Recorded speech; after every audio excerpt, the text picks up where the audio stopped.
నిన్న పాకిస్తాన్‌లోని కెట్టా ప్రాంతంలో ట్రైన్ బాంబ్ బ్లాస్ట్ అయింది. ఇందులో 30 మంది పాకిస్తాన్ సైనికులు చనిపోయారు.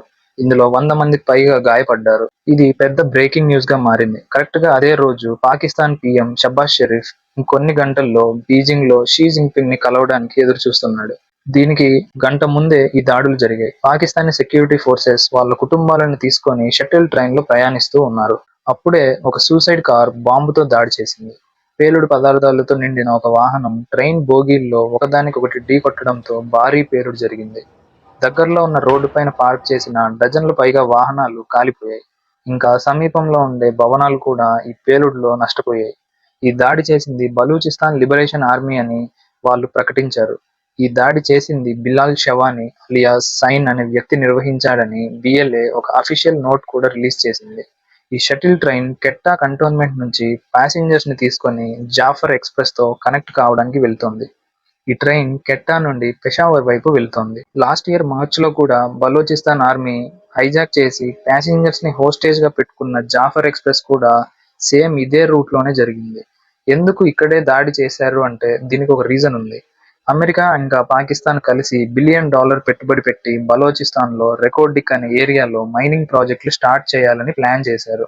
ఇక్కడ గోల్డ్, కాపర్ ఇంకా క్రిటికల్ మినరల్స్ ఎక్కువగా దొరుకుతాయి. ఈ ప్రాంతంలో దాడులు నిర్వహించి అస్థిరత్వం ఉంది అని అమెరికాకి తెలిస్తే వాళ్ళు బలోచిస్తాన్ నుండి పెట్టుబడులు వెనక్కి తీసుకుంటారని ఈ అటాక్స్ చేశారని అనిపిస్తుంది. ఈ బలోచ్ ఫైటర్లు జాఫర్ ఎక్స్‌ప్రెస్ హైజాక్ చేసిన ఆ ఇన్సిడెంట్ అయిపోయాక రోడ్స్, కమ్యూనికేషన్స్, సైనికుల మీద పాకిస్తాన్ భద్రత పెంచింది.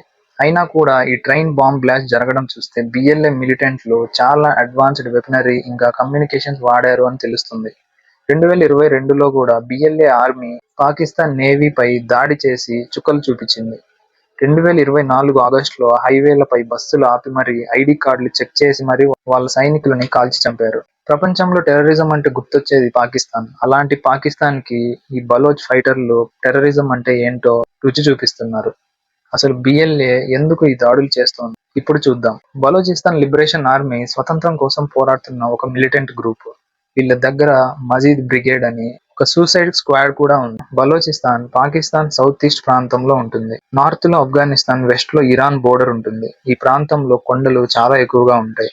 2023 జనాభా లెక్కల ప్రకారం పాకిస్తాన్ లో 240 మిలియన్ల జనాభా ఉంటే దాంట్లో 15 మిలియన్లు బలూచిస్తాన్ ప్రాంతంలోనే నివసిస్తున్నారు. ఈ బలూచిస్తాన్ లో కోల్, గోల్డ్ ఇంకా కాపర్, గ్యాస్ ఇలాంటి న్యాచురల్ రిసోర్సెస్ చాలా ఎక్కువగా ఉన్నాయి. అయినా కూడా పాకిస్తాన్ లోని అత్యంత అండర్ డెవలప్డ్ ఏరియాస్ లో బలూచిస్తాన్ ఒకటి. బలూచిస్తాన్ లోని ఈ రిసోర్సెస్ ని పాకిస్తాన్ వాడుకుంటోంది, కానీ తిరిగి బలోచ్ ప్రజలకు ఎలాంటి ప్రయోజనం కల్పించట్లేదు. విస్తీర్ణంలో పాకిస్తాన్ లోని పెద్ద ప్రావిన్స్ బలూచిస్తాన్. అయినా కానీ జనాభాలో మాత్రం చిన్నది. చైనా కూడా బలూచిస్తాన్ లో $65 బిలియన్ పెట్టి సీపెక్ ప్రాజెక్ట్ కడుతోంది. చైనా బలూచిస్తాన్ లో ఉండే గోల్డ్ అండ్ కాపర్ మైనింగ్ కూడా చేస్తోంది. కానీ బలోచ్ ప్రజల్ని మాత్రం తిరుగుబాటు చేస్తే ఎప్పటికప్పుడు పాకిస్తాన్ ఆర్మీ అణిచివేస్తూ ఉంది. ఇది 1948 నుంచే స్టార్ట్ అయింది. 1948లో ఈ ప్రాంతాన్ని పాకిస్తాన్ బలవంతంగా విలీనం చేసుకుంది. ఈ ప్రాంతం అత్యంత పేద ప్రాంతాల్లో ఉండిపోయింది. ఇయర్ 2000లో బిఎల్ఏ పుట్టినప్పుడు దానికి బలోచ్ మర్రి నాయకత్వం వహించారు. 2006లో పర్వేజ్ ముషారఫ్ మిలిటరీ కమాండర్ గా ఉన్నప్పుడు బలోచ్ లీడర్ అయిన నవాబ్ అఖ్తర్ బుక్తి అనే బలోచ్ లీడర్ ని హత్య చేయించాడు. అప్పటి నుండి వీళ్ళ ఉద్యమం తీవ్ర రూపం దాల్చింది. చైనా ఇంకా పాకిస్తాన్ కలిసి బలూచిస్తాన్ రిసోర్సెస్ ని దోచుకుంటున్నాయి అని వాళ్ళు ఆరోపిస్తారు. పాకిస్తాన్ ఏం చెబుతుంది అంటే బిఎల్ఏకి ఆఫ్ఘనిస్తాన్ అండ్ ఇండియన్ రా ఎప్పటికప్పుడు సహాయం చేస్తోంది అని ఆరోపిస్తుంది. లాస్ట్ ఇయర్ అయితే బలూచిస్తాన్ ని సపరేట్ కంట్రీగా భావించి బలూచిస్తాన్ లో ఎంబసీ ఓపెన్ చేయమని ఇండియాని ఈ బిఎల్ఏ ఫైటర్స్ రిక్వెస్ట్ చేశారు. అలానే UN కూడా రిక్వెస్ట్ చేసింది. కానీ ఇండియా అఫీషియల్ గా అయితే రికగ్నైజ్ చేయలేదు. ఎందుకంటే ఇండిపెండెంట్ కంట్రీగా గుర్తించాలి అంటే వాటికి కొన్ని ప్రయారిటీస్ ఉండాలి. గవర్నమెంట్, ఇంకా ఒకే టెరిటరీ, పర్మనెంట్ పాపులేషన్ ఇలాంటివి బలూచిస్తాన్ కు లేవు. బలూచిస్తాన్ సొమ్ము తీసుకొని వేరే దేశాలకి కట్టబెడుతూ ఉంటే విదేశాల ముందు చేతులు చాపి అప్పులు అడిగే ప్రభుత్వం ఇప్పుడు బలూచిస్తాన్ లోని ప్రజల భవిష్యత్తుని, వాళ్ళ భూమిని, వాళ్ళ ఉపాధిని చైనా ఇంకా అమెరికాకి తాకట్టు పెడుతుంది. ఇలాంటి సమయంలో తుపాకీ పట్టుకొని పోరాడే వాడిని మిలిటెంట్ అని అనరు, ఫ్రీడమ్ ఫైటర్ అని అంటారు. ఇప్పుడు బలూచిస్తాన్ లో ఉండే రేర్ ఎర్త్ మెటల్స్ పైన అమెరికా కూడా కన్ను వేసింది. అందుకే $1 బిలియన్ ఒప్పందం చేసుకుంది. అది ఆపడానికే బలోచ్ ఫైటర్లు రంగంలోకి దిగారు. ఈ క్రిటికల్ మినరల్స్ అంటే ఏంటి? ఈ రేర్ ఎర్త్ మెటల్స్ ద్వారా సెమీ కండక్టర్లు, చిప్స్, ఇంకా మిసైల్స్, ఫోన్స్, ల్యాప్టాప్స్ ఇలా చాలా తయారు చేయొచ్చు. అందుకే అమెరికా కన్ను బలోచిస్తాన్ పై పడింది. బిఎల్ఏ ఫైటర్స్ దగ్గర ఇంత అడ్వాన్స్డ్ ఆయుధాలు ఎలా వచ్చాయి అంటే మొదట్లో వీళ్ళు చిన్న చిన్న ఆయుధాలే వాడేవారు. కానీ ఇప్పుడు వీళ్ళ దగ్గర మోడర్న్ రైఫిల్స్, ఐఈడీస్, ఇంకా night vision cameras, drone surveillance equipment కూడా ఉన్నాయి. ఆఫ్ఘనిస్తాన్‌లో తాలిబాన్ రూల్ వచ్చాక అమెరికా ఆఫ్ఘనిస్తాన్ నుండి వెళ్ళిపోయింది. అక్కడ మిగిలిపోయిన ఆయుధాలు మిలిటెంట్ గ్రూపుల చేతుల్లోకి వెళ్ళాయి. వాటిల్లో కొన్ని టీటీపీకి వెళ్ళాయి. తర్వాత కొన్ని బిఎల్ఏకి వచ్చాయి అని చెబుతున్నారు. ఈ బిఎల్ఏ ఫైటర్లు ముఖ్యంగా చైనా ప్రాజెక్టులని ఎక్కువ టార్గెట్ చేస్తారు. చైనీస్ ఇంజినీర్స్, చైనీస్ వర్కర్స్, ఇంకా చైనా ప్రాజెక్ట్స్ వీళ్ళ టార్గెట్స్. చైనా బలూచిస్తాన్‌లోని గ్వాదార్ పోర్ట్ ని డెవలప్ చేస్తోంది. చైనా ఆయిల్ ని ఎక్కువ దిగుమతి చేసుకుంటుంది. ఈ గ్వాదార్ పోర్ట్ హార్మోజ్ స్ట్రెయిట్ కి చాలా దగ్గరగా ఉంటుంది. నార్మల్ గా చైనీస్ షిప్స్ హార్మోజ్ స్ట్రెయిట్ నుండి మలక్కా స్ట్రెయిట్, మలక్కా స్ట్రెయిట్ నుంచి సౌత్ చైనా సీ మీదుగా చైనాలోకి దిగుమతి చేసుకుంటుంది.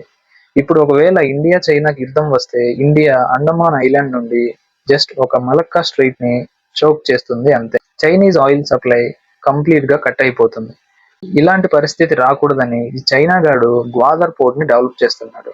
అప్పుడు ఆయిల్ డైరెక్ట్ గా స్ట్రైట్ ఆఫ్ హార్మోజ్ నుండి గ్వాదర్ కి వస్తుంది. అక్కడి నుండి రోడ్ ద్వారా ఇంకా రైల్ పైప్ లైన్స్ ద్వారా చైనాలోని జిన్జియాంగ్ ప్రావిన్స్ కి వెళ్తుంది. ఇదే సిపెక్ లోని ఒక భాగం. కానీ చైనీస్ ఆయిల్ బలూచిస్తాన్ ని దాటాలి అంటే బలోచ్ ఫైటర్స్ యొక్క గన్స్ ని దాటాలి. లేకపోతే కొండల మధ్యలో నుండి ఆయిల్ ట్యాంకర్స్ పైన మెల్లిగా ఒక బాంబ్ వేస్తారు అంతే. ఇలాంటి రిస్క్ ఉన్నా కూడా చైనా ఎందుకు ఈ పోర్ట్ ని డెవలప్ చేస్తుంది అంటే ఆల్రెడీ గ్వాదర్ పోర్ట్ లో అక్కడ చైనీస్ మిలిటరీని ఉన్నారు అని రూమర్స్ ఉన్నాయి. ఇండియన్ ఓషన్ లో ఇక్కడ బాస్ ఒకడే ఉంటాడు, అదే Indian navy. Chinese navy Indian ocean లో ఎక్స్పాండ్ చేయకుండా ఉండడానికి క్వాడ్ గ్రూప్ కూడా ఇండియన్ నేవీకి కోఆపరేట్ చేస్తుంది. ఈ క్వాడ్ గ్రూప్ లో యుఎస్ఏ, జపాన్, ఇండియా, ఆస్ట్రేలియా ఉంటాయి. ఇండియా బలోచ్లకి ఫండింగ్ ఇచ్చి ట్రైనింగ్ ఇస్తుంది, డిస్టెబిలైజ్ చేయడానికి చూస్తుంది అని పాకిస్తాన్ ఆరోపిస్తుంది. కానీ ఇండియా మాత్రం ఎప్పటికప్పుడు అవి తప్పుడు ఆరోపణలు అని కొట్టిపారేస్తుంది. ఎలాగైతే కశ్మీర్ లో ఉగ్రవాదుల దాడులకి పాకిస్తాన్, జైషే మహమ్మద్, ఇంకా లష్కర్-ఇ తైబాకి సంబంధం లేదో అలానే ఇండియాకి బిఎల్ఏ ఫైటర్లకి సంబంధం ఉండదు. రీసెంట్ గా Upendra Dwivedi, Indian army chief, ఈయన Pakistan should decide whether it want to be part of geography or history అని డైరెక్ట్ గా చెప్పారు. దానికి రిప్లైగా ఆసిమ్ మునీర్ ఏమన్నారంటే 100 ఏళ్లైనా బలూచిస్తాన్ ని పాకిస్తాన్ నుంచి వేరు చేయలేరు అని చెప్పాడు. ఇది చూస్తుంటే 1971 సిచ్యువేషన్ గుర్తొస్తుంది. అప్పుడు కూడా ఇలాగే ఈస్ట్ పాకిస్తాన్ డిమాండ్స్ ని తుంగలో తొక్కి అణిచివేయడానికి ట్రై చేశారు. కానీ పాకిస్తాన్ లోని భాగమైన ఈస్ట్ పాకిస్తాన్ ఈ రోజు బంగ్లాదేశ్ గా పుట్టి మళ్ళీ ఇంకో అవతారం తీసుకుంది. ఇప్పుడు కూడా 100 ఇయర్స్ అయినా బలోచ్ ని ఇండిపెండెంట్ చెయ్యము అని అంటున్నారు. రేపు బలోచిస్తాన్ కూడా ఒక కంట్రీగా మారి పాకిస్తాన్ లో ఇంకొక ముక్క ఊడిపోయే ఛాన్స్ లేకపోలేదు. మీరేమనుకుంటున్నారు? బలోచిస్తాన్ ఇండిపెండెంట్ అవుతుందా లేక పాకిస్తాన్ లోనే ఉండిపోతుందా? కామెంట్ చేయండి. జై హింద్.